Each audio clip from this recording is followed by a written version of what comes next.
I play a lot of video games, a majority of which are independently produced. Indie games were my entire reason for building a PC years ago.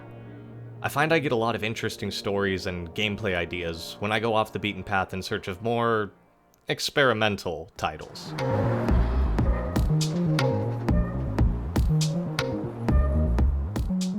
Small teams tend to be able to stay true to their original vision when profit is not their main goal, but rather creating art. Among the indie scene, few names excite me more than Devolver Digital. While games published by Devolver are not technically indie games, they at least seem to have a real hands-off approach with developers. This allows creators to make the games they want to make while having the security of traditional financial backing.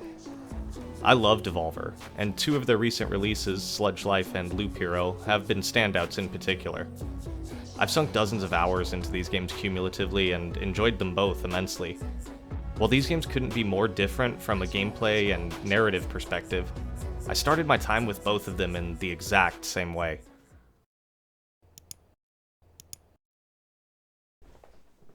Sick, right? There's a worrying trend I've been seeing more and more of in the world of indie games, and that's the proliferation of these filters. Sometimes called CRT, scanline, or VHS effects, but they all have a very similar visual flair. They aim to emulate older displays by overlaying these staticky, fuzzy, pixelated windows through the entirety of their games. This is by no means exclusive to the world of video games.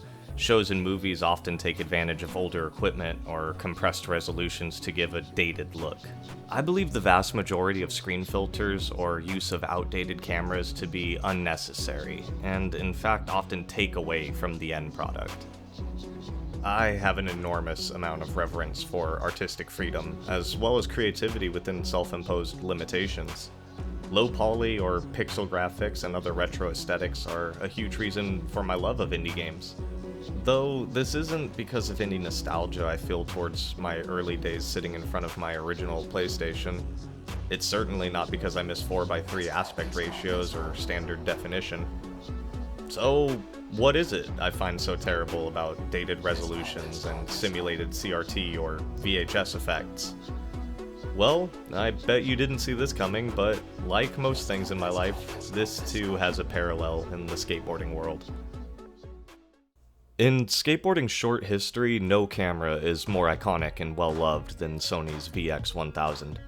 Originally produced in 1995, the VX was the first consumer-grade digital video camera.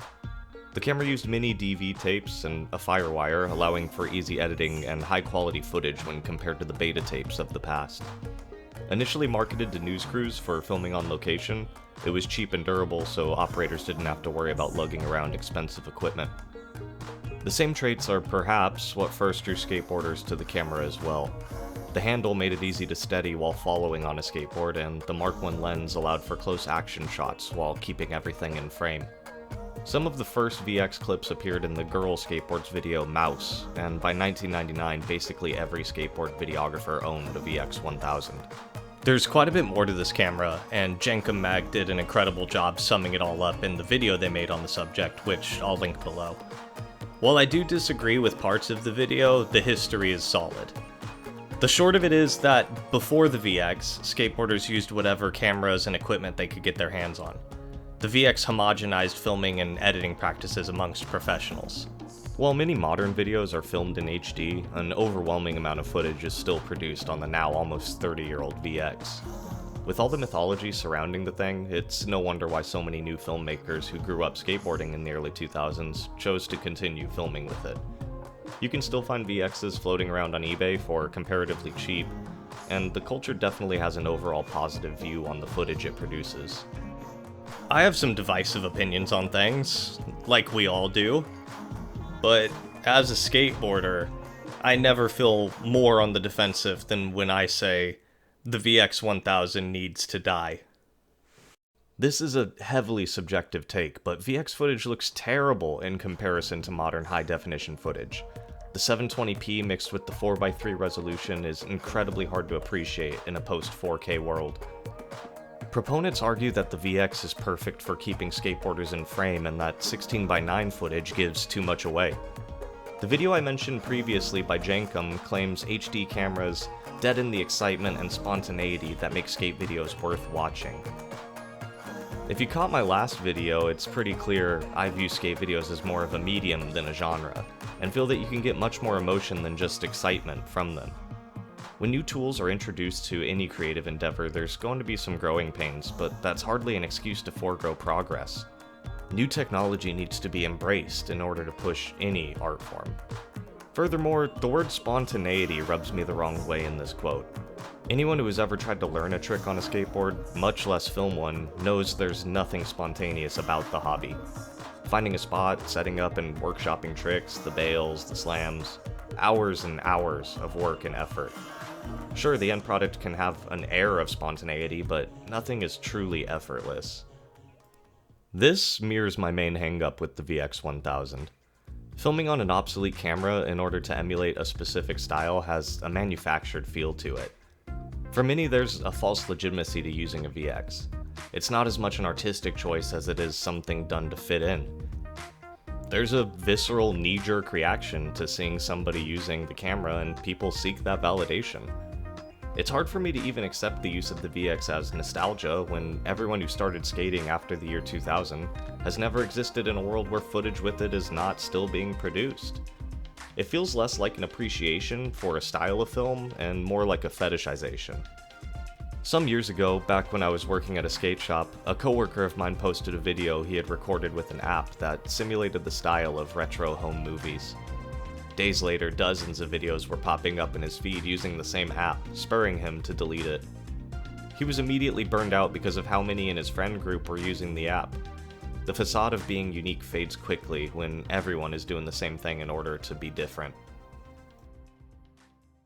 Speaking of a large amount of people overusing a retro aesthetic to simulate a specific feel and therefore lessening its impact overall, have you guys seen these filters?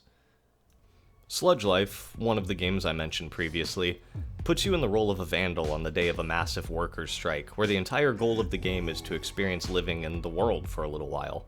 You explore apartment complexes and company headquarters, you meet interesting characters, and piece together what's going on in this capitalist nightmarescape filled with corporate propaganda. The game features a low-poly art style with vibrant colors and a really surreal overall aesthetic. I've always loved these types of environments that mix mundane objects with the fantastic. All of the music in the game is diegetic, and there's an in-universe rapper called Big Mud who's just great. Straight tag with a snake, can't rattle ass while I spray landscape, shit all up. Just as in real life, there's an absurd wealth gap and authoritarian police, but you make the best of it by creating art with your friends and finding small joys wherever you can. It's a fantastic way to spend a couple of hours. All of this is to say that I felt able to exist in the world of Sludge Life only after I turned off the VHS filter overlay. For a game so bent on immersing you in its world, all the filter did for me was push me out of the experience. With the proliferation of Instagram and TikTok pushing media edited with filters as the norm, it was only a matter of time for filters to find their way into traditional media and eventually video games.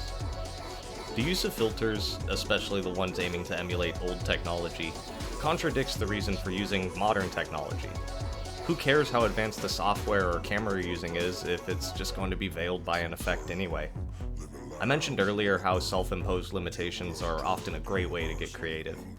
There are even contests called game jams where developers race to make a game in a set time based around a prompt. But in a world where everyone explores the limits of older displays, nobody explores the limits of modern displays. I want indie games with proper funding to fully embrace games as a visual medium, and show me what wild things my monitor can present. Supporting modern displays in unique ways will always be more interesting than trying to convince the player they're staring at a CRT television. Aside from the artistic implications, my complaints about false legitimacy extend for these filters in games as well. Indie games have cultivated a much larger following as games have gotten easier to build and self-publish through the use of tools like Unity and digital storefronts. With the sheer amount of them being produced, only a small percentage will ever achieve mainstream success. Those select few have really established the indie aesthetic, including art styles, themes, genres, etc. They've also inspired newer developers to create their own games. This is great. Everyone should create when they feel they need to. I have no problems with that. The problem is standing out from the crowd when so many people are making such similar art. I'm reminded of the story that I told about my coworker with the VHS app. I'm reminded of trying to dress similarly to friends so as to fit in easier at school. And of course, I'm reminded of filters in video games. Matthew Matosis has this great quote. He says, "Can a game be so derivative of others so as to lose all value?" I agree with him that no piece of art is valueless, but in a sea of choice, derivative design has pushed me away from spending my time with a game. I think I've made it clear by this point that I've started hating filters as well as dated resolutions. However, like with anything in life, I have some exceptions. After all, for something to be so popular in the first place, it's had to have done something right at least once. There are still quite a few people out there with vision and reason behind why they use camera effects, or even the VX1000. Shane Auckland, the videographer behind Skate Rats, has been filming with the VX for over a decade, and I'm always excited to see what he puts out. The VX originally marked a time when the technical side of skateboarding was being pushed at an unsustainable rate. Every trick needed to be faster, bigger, and more difficult, all at the expense of skateboarders' physical and mental health.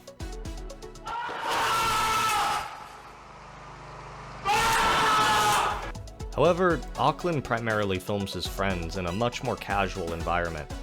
They'll still drop some heavy tricks, but it has a genuinely lighthearted and fun feel to it. Filming videos like this with the same camera that has shot some of the gnarliest tricks of all time has a distinctly postmodern feel to it. Skate Rat videos subvert the early 2000s idea of what is worth filming, and instead document what I believe to be actual skateboarding. Above all else, the Skate Rats are a group of friends just hanging out and doing what they love. People like to describe the VX footage as raw, so what better camera to capture the root of what skateboarding is about? Shane almost certainly has some nostalgia for his VX, but he doesn't let the rules of what's come before dictate what he does now. While I'm on the topic of nostalgia being used to create new art, I may as well contradict myself on the subject of filters in video games as well. Puppet Combo's Murder House was the first name that came to mind when I was trying to think about a VHS aesthetic in a game done right. Puppet Combo is very upfront about where he draws inspiration from. His website describes his studio as inspired by 80s VHS horror, slasher movies, and retro low-poly survival horror games. I wasn't around in the 80s, and I'm only a relatively new fan to the horror genre as a whole. But I remember viscerally playing Resident Evil and Silent Hill as a child. The confusion and fear I felt back then is perfectly matched in Puppet Combo's modern reimaginings of scary B-movies. I truly love horror, but I'm very easily frightened, so your mileage may vary on that front. But where I'm sure we can agree is how much care Puppet Combo puts into emulating his source materials. The blocky models and low-resolution textures could have easily appeared on the original PlayStation, while the schlocky plots and gratuitous violence really highlight the late-night feature tone. Of course, this brings us to the jewel of Murder House, the VHS filters. Immersion can take many forms. Murder House wants you not to believe you exist in the game's world, but rather that you are watching an 80s slasher film about a crazed man in an Easter Bunny outfit.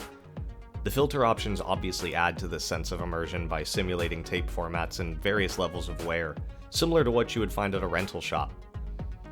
Sludge Life gains nothing by adding a filter, because I was meant to look through the eyes of the protagonist. Murder House uses a similar effect, but with intent behind it. There is meaning in the VHS tone of the game, and Murder House owes a lot of its charm to that detail. I was pretty happy with how this essay was coming along when I finished the rough draft, so I figured I'd throw together my closing thoughts. I sat down at my computer desk, adjusted my monitor, and rubbed my eyes until they came into focus. And rubbed my eyes some more. And rubbed my eyes, and then they came into focus. Then I realized, I'm 27 years old now, and my eyesight has been steadily declining the last few years. Maybe filters and low resolutions are a me problem, and people with perfect eyesight are less likely to experience the physical strain that I do.